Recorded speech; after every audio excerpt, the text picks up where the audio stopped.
Let's take a more detailed look on how we're going to be helping you build this risk scorecard. There are basically 4 phases we need to take. Step 1 is capturing your strategic linkages through a strategy map with priorities.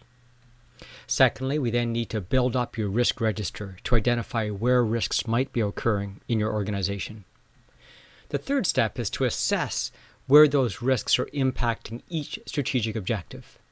And out of this, we'll be able to provide for you a traditional heat diagram that shows where those risks are occurring.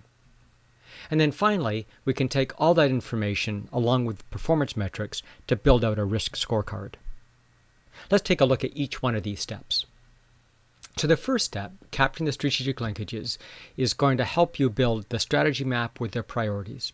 There'll be some pre-work you'll need to do in order to develop your existing strategy documents and bring those to the table.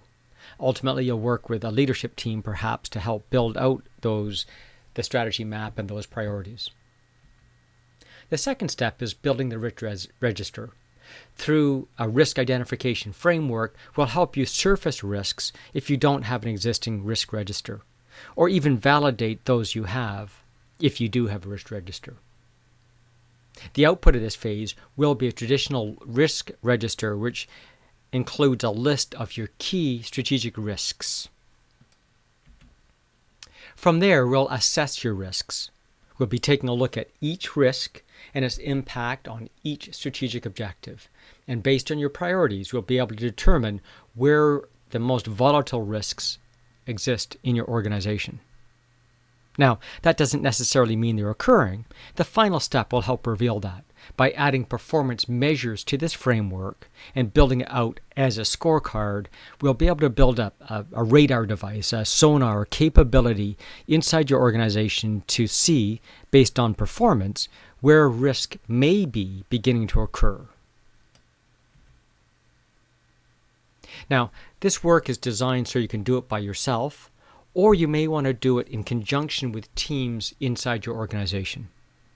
Typically, 3 teams can get involved. The leadership team, the senior team responsible for the scope of area that you're going to be looking at. The risk team, these are people that are typically well-versed in the risks associated with your industry and your organization. And finally, a scorecard team. This is typically people that have process expertise and understand where processes exist and measures inside your organization. In smaller organizations, you may find all 3 teams are the same people, and in larger team organizations, of course, these may be 3 distinct teams, and in that situation, your challenge is to make sure they're aligned as they go through these activities. If you're doing it by yourself, you will be wearing all 3 hats during this process.